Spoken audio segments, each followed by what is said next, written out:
Bismillahirrahmanirrahim. Assalamualaikum warahmatullahi wabarakatuh. Selamat siang kepada seluruh siswa-siswi SMA Negeri 1 Tasikmalaya, terutama kelas 12 MIPA 4, 12 MIPA 5, dan 12 MIPA 6, dan 12 MIPA 8. Perkenalkan, saya Frista Mutiara, saya guru PLP dari jurusan Pendidikan Biologi. Adapun kurang lebih selama 1 bulan kita akan bertemu secara virtual seperti dalam video pembelajaran seperti ini maupun nantinya melalui diskusi di WhatsApp.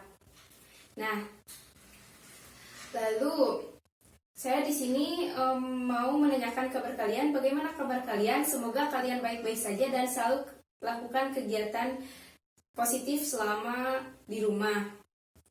Adapun di sini saya punya jargon gitu supaya kalian tetap senyum, semangat, dan konsentrasi dalam belajar gitu ya.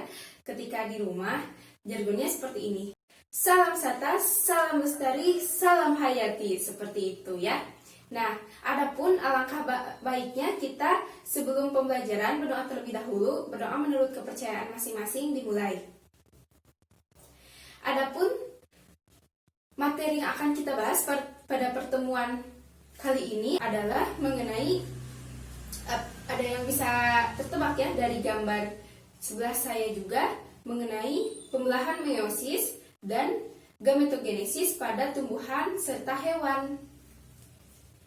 Nah, adapun tujuan pembelajaran kita pada pertemuan hari ini, peserta didik dengan menggunakan model discovery learning dengan menggunakan aplikasi Google Classroom dan WhatsApp bisa nantinya peserta didik mampu menjelaskan keterkaitan, mampu menganalisis keterkaitan antara pembelahan sel sebagai dasar pewarisan sifat keturunan, beserta peserta didik mampu menyajikan hasil pengamatan melalui baik itu proses pembelahan sel pada hewan maupun tumbuhan. Beserta nanti peserta didik juga mampu mengembangkan keterampilan abad ke-21 seperti berpikir kritis, kreatif, kolaboratif, dan komunikasi.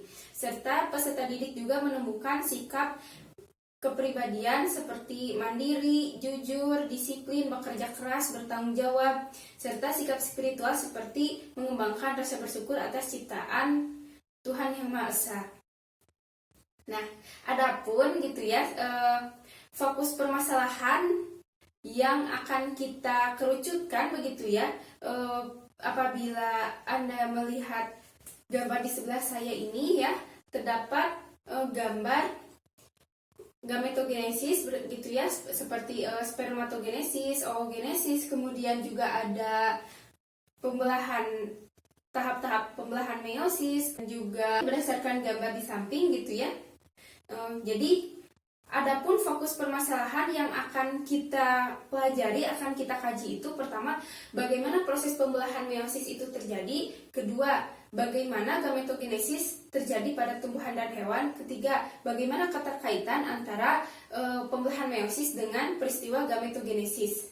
Nah, nanti akan kita kaji gitu melalui pengerjaan LKPD dan juga nanti melalui diskusi di aplikasi WhatsApp. Nah, adapun di sini ya, dari main mappingnya ini yang akan kita bahas sudah jelas sekali ya, meliputi pembelahan meiosis, kemudian gametogenesis pada hewan dan gametogenesis pada tumbuhan begitu ya. Nah, yang mau saya tanyakan, apakah Anda tahu gitu apa itu pembelahan sel secara meiosis? Nah, jadi pembelahan sel secara meiosis ini sering disebut pembelahan secara reduksi dan secara tidak langsung. Nah, secara reduksi ini karena nantinya hasil akhirnya itu reduksi kromosom dari sel induk begitu. Jadi hanya separuh dari jumlah kromosom sel induk gitu dengan 4 sel haploid gitu. Dan juga nantinya itu secara tidak langsung karena ada tahapan-tahapan tertentu yang meliputi pembelahan meiosis 1 dan 2, dan biasanya terjadi pada proses pembentukan sel kelamin ataupun sel gamet begitu. Nah, adapun tahap-tahapnya sendiri, pertama ada pembelahan meiosis ke-1. Nah, pembelahan meiosis pertama ini juga ada beberapa tahapannya. Yang pertama ada profase 1. Nah, profase 1 ini tidak seperti di pembelahan mitosis sebelumnya, itu jadi ada tahapan-tahapannya tertentu. Nah, saya membuat ringkasannya menjadi Lezipadidae. Lejipatidi, leptoten atau leptonema. Apa sih cirinya? Nah, jadi leptonema ini mencirikan di sini terjadinya penebalan kromatin ya dan memendek menjadi kromosom. Kemudian zigoten atau zigonema, di sini kromosom tersebut nanti bergabung dengan kromosom lain yang memiliki struktur yang sama sehingga disebut kromosom homolog ataupun bivalen. Yang ketiga adalah pakiten ataupun pakinema. Di sini memiliki karakteristik di mana di sini juga di mana kromosom ini tuh, kromosom homolog itu nantinya membentuk juga menjadi kromatid tetrad gitu ya. Jadi ada kelompok-kelompok kecilnya gitu, terbagi menjadi kelompok-kelompok kecil. Nah, yang keempat itu ada diploten atau diplonema. Nah, untuk diplonema sendiri cirinya itu di sini kromatidnya itu kelompok-kelompok kromatidnya ini mulai memendek dan juga menebal gitu ya, sehingga nantinya membentuk struktur kromosom homolog lain begitu ya, dan kromatid tetrad lainnya begitu ya. Nah, selanjutnya yang terakhir ini ada diakinesis. Nah, ciri diakinesis sendiri adalah mulai terbentuknya ada sentriol, kemudian ada benang spindle, kemudian selain itu juga dia ada membran inti dan juga nukleusnya sudah hilang begitu ya. Nah, selanjutnya adalah menuju ke metafase 1. Nah, cirinya itu adalah kromosom homolog ini ya saling berjejer ataupun berderet begitu di sepanjang garis bidang ekuator pada benang spindle begitu ya. Nah selanjutnya yang ketiga ada anafase 1. Nah, untuk anafase 1 di sini benang-benang spindlenya ini mulai tertarik gitu ke arah sentriol, mulai memendek juga benang spindlenya, dan juga di sini benang-benang kromatidnya juga mulai terpisah, tetapi ini tuh untuk sentromernya itu tidak terlepas dari si benang spindle, artinya masih pada benang spindle yang sama begitu ya. Lalu kemudian ada yang selanjutnya itu ada telofase 1. Nah, untuk telofase 1 ini kromatidnya memadat, kemudian sudah muncul nukleolus gitu ya, sehingga terjadinya karyokinesis. Selain itu disusul oleh terjadinya sitokinesis begitu ya. Dan di sini juga memang sentriolnya ini sudah tidak ada tetapi menjadi sentrosom begitu. Nah, tetapi antara hasil dan juga menghasilkan dua sel yang bersifat diploid begitu ya. Dan di sini juga terjadi duplikasi dari dua kromosom homolog pada 4 kromatid tetrad begitu ya. Nah, selanjutnya dari pembelahan meiosis 1 ini menuju meiosis 2 itu tidak secara langsung, tetapi melewati dulu ada yang disebut fase interkinesis ataupun fase interfase 2.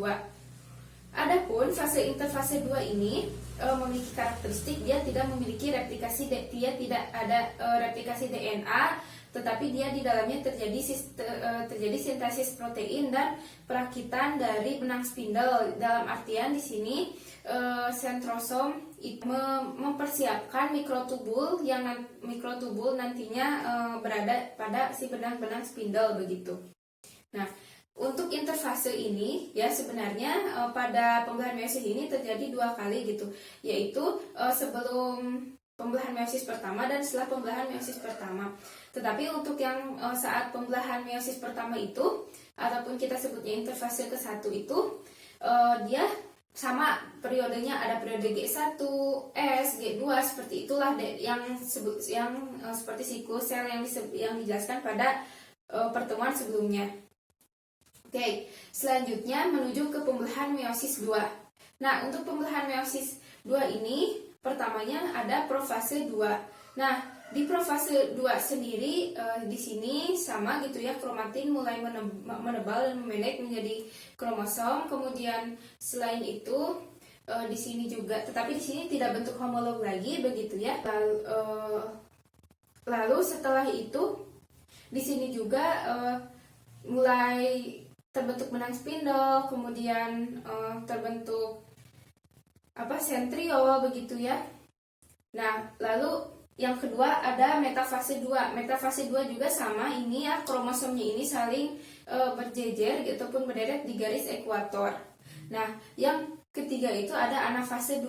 Nah, anafase 2 ini memiliki karakteristik yang sangat penting karena di sini terjadi ketika memang benang spindlenya tertarik gitu ke arah sentriol ataupun ke arah kutubnya, di sini juga terjadi namanya pindah silang. Pindah silang ini jadi nantinya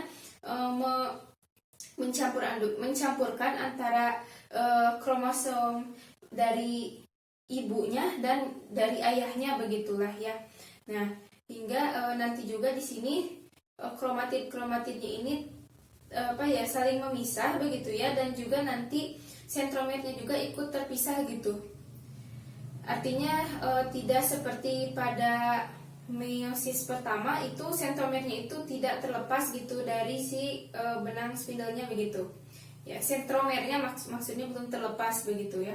Nah, untuk selanjutnya yaitu ada telofase 2. Nah, untuk telofase 2 di sini jadi kan dari tiap-tiap sel diploid hasil dari meiosis 1 ini nantinya sama begitu ya terjadinya maksudnya benang-benang kromatin ataupun benang-benang kromatid ataupun disebut menjadi kromatin, kemudian sentriolnya sudah tidak ada tapi menjadi sentrosom, benang spindlenya tidak ada begitu. Terus selain itu juga disusul oleh pembelahan inti sel ataupun karyokinesis, lalu oleh sitokinesis begitu. Tapi di sini akhirnya menghasilkan 4 sel ataupun 4 sel keturunan yang semuanya bersifat haploid begitu ya. Artinya dia separuh jumlahnya dari jumlah kromosom induknya begitu.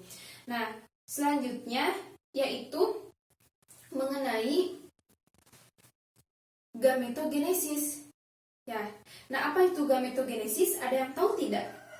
Nah, jadi gametogenesis itu merupakan proses pembentukan sel gamet. Nah, gametogenesis ini juga ada kaitannya dengan meiosis karena di sini juga pembuahan meiosis diikut sertakan di dalamnya.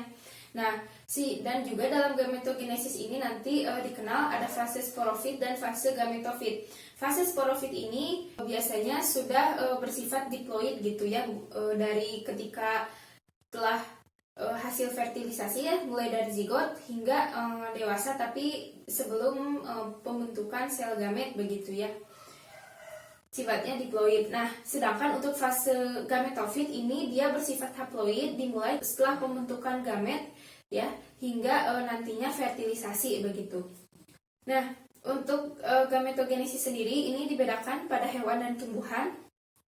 Untuk pada hewan sendiri gitu, dan gambar yang Anda lihat di sebelah saya, di sana ada spermatogenesis dan ini oogenesis. Nah, adapun gitu tahap dalam gametogenesis ini juga ya meliputi yang pertama itu ada tahap perbanyakan diri ataupun tahap yang disebutnya juga proliferasi, di mana di sini dari spermatogonium dan juga oogonium ini melakukan perbanyakan diri begitu ya.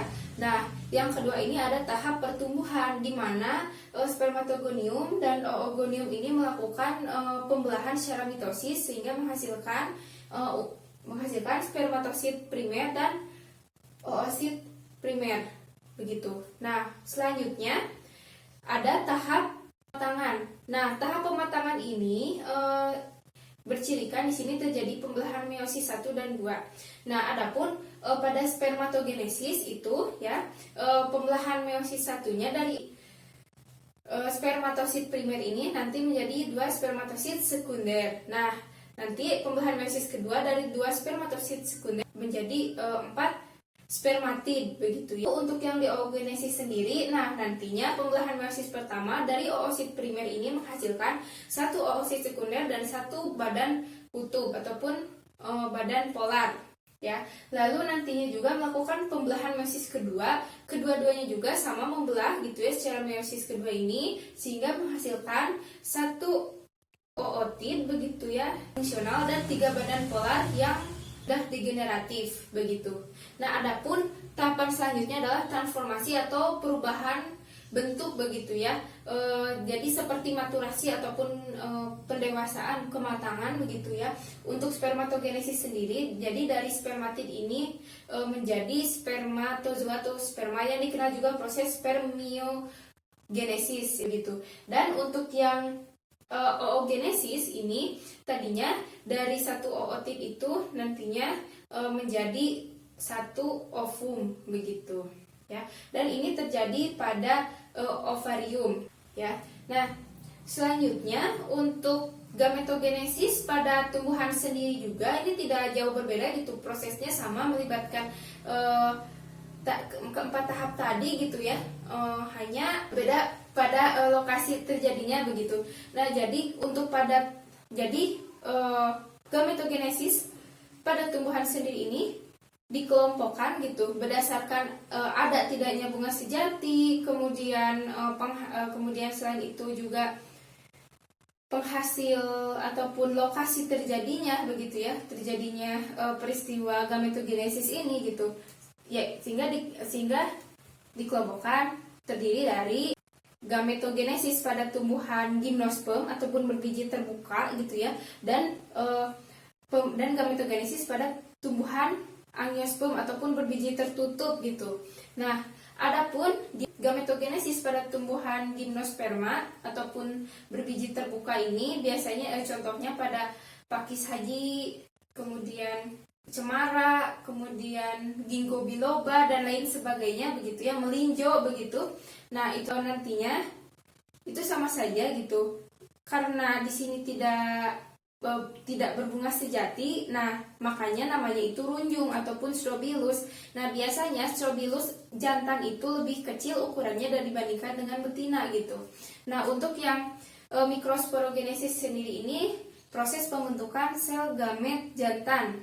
Nah, mikrosporogenesis ini ya yakni terjadi di runjung penghasil serbuk sari, di mana ini mikrosporangium ya, yang merupakan sel induk juga di sini melakukan perbanyakan diri ataupun proliferasi gitu, dan juga nantinya melakukan pembelahan mitosis menjadi mikrosporosit. Nah, nantinya mikrosporosit ini juga melakukan pembelahan meiosis 1 dan 2 sehingga nantinya menghasilkan mikrosporosit sekunder dan juga menghasilkan mikrospora. Nah, nantinya mikrospora ini juga menghasilkan ataupun bertransformasi begitu menjadi satu serbuk sari ataupun satu serbuk sari itu di dalamnya ada satu inti generatif jantan ataupun gametofit jantan dan juga satu tabung polen ataupun tabung sari begitu ya. Selanjutnya untuk makrosporogenesis ini proses pembentukan sel gamet betina, bisa makrosporogenesis ataupun megasporogenesis. Ini umumnya terjadi pada ovul yang terletak secara berpasangan gitu di bagian runjung penghasil ovul. Adapun untuk sel induknya sendiri yaitu megasporangium ini melakukan proliferasi ya, penambahan perbanyakan diri dan juga mitosis nantinya menghasilkan megasporosit. Nantinya megasporosit ini sama melakukan pembelahan meiosis 1 dan 2 gitu, menghasilkan ada megasporosit sekunder, kemudian nantinya menghasilkan ada megaspora begitu ya, dan 3 badan polar yang terdegeneratif begitu ya. Nah, tetapi gitu sebelum lanjut menuju ke tahap transformasi ini harus menunggu adanya polinasi ataupun penyerbukan. Penyerbukan itu menempelnya serbuk sari pada runjung betina begitu ya. Nah, dalam hal ini menempel pada bagian celah dari ovul yang nanti sebagai ke sel telur begitu. Adapun biasanya gitu untuk penyerbukannya sendiri ini terjadinya melalui perantara angin maupun melalui hewan penyerbuk begitu. Nah, adapun gitu setelah memang nantinya itu megasporanya ini nantinya menghasilkan bertransformasi menjadi sel telur gitu dengan 2-3 archegonium. Nantinya sel telur ini nantinya akan ketika serbuk sarinya itu masuk ke dalam celah, ya, ke dalam celah ovul, itu kan nanti memanjang gitu ya di dalam tabung polen juga. Intinya ini inti generatif jantannya. Nah, nantinya itu terakses gitu setelah mengalami pemanjangan ini bisa langsung menyentuh ke sel telur, sehingga di sini terjadilah fertilisasi tunggal ataupun pembuahan tunggal, sehingga nantinya menghasilkan zigot yang bersifat diploid, kemudian selaput biji yang merupakan berasal dari integumen, dan juga menghasilkan cadangan makanan, tetapi di sini tidak dibuahi, jadi sifatnya haploid begitu.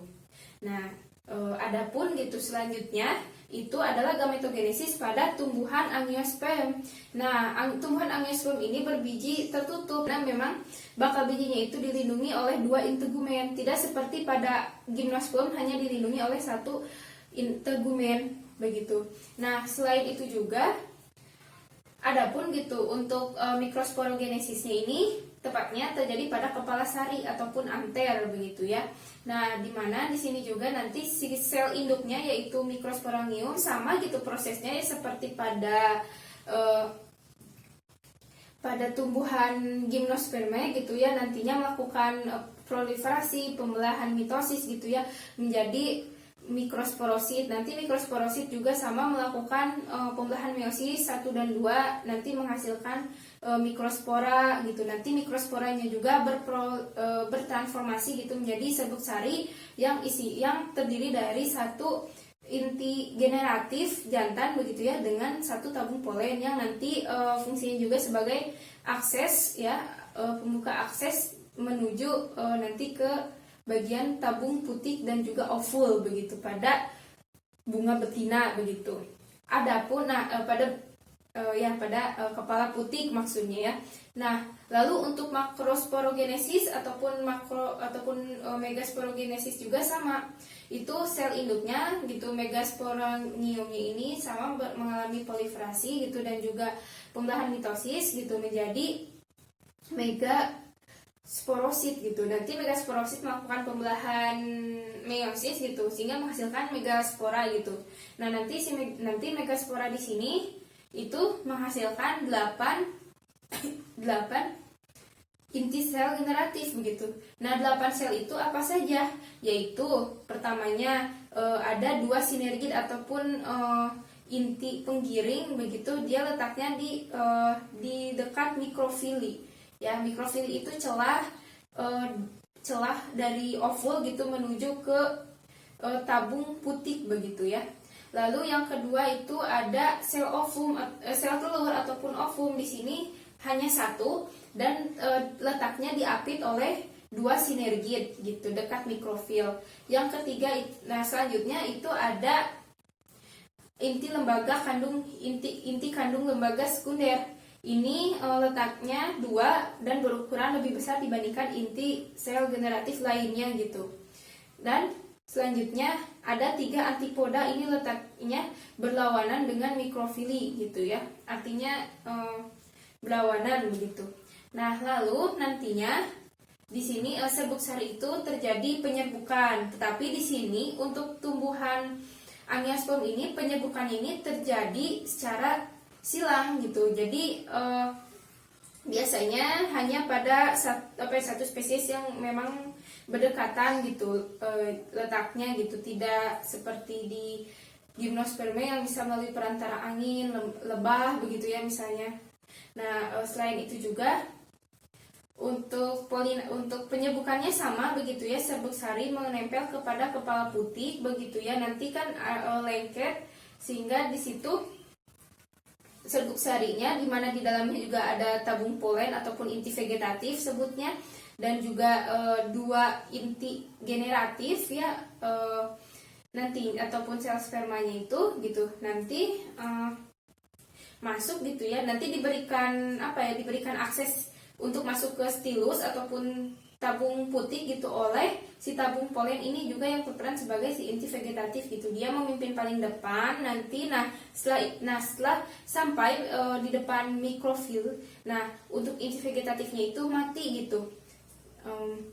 Lalu untuk dua inti generatifnya ini membuahi satu ovum dan membuahi dua inti kandung lembaga sekunder, sehingga hasil akhir dari fertilisasi ganda pada tumbuhan angiosperm itu adalah zigot yang bersifat diploid beserta endosperma atau cadangan makanan yang bersifat triploid begitu. Nah, ini juga menjadi salah satu alasan mengapa fertilisasi ataupun pembuahan ganda ini dikenal sebagai pembuahan ganda begitu pada tumbuhan angiosperm, karena itu tadi membuahi zigot dan juga endosperm gitu. Seperti itu. Mungkin penjelasan saya sekian. Mohon maaf apabila masih ada kekurangan dan juga kurang mendalam gitu. Saya harap kalian nantinya bisa membaca kembali, memahami kembali perihal materi pembelahan sel di buku pegangan Anda sebagai siswa gitu, ataupun melalui bahan ajar yang saya berikan di Google Classroom gitu. Sekian ya, jangan lupa tetap jaga kesehatan dan sampai jumpa di pertemuan selanjutnya.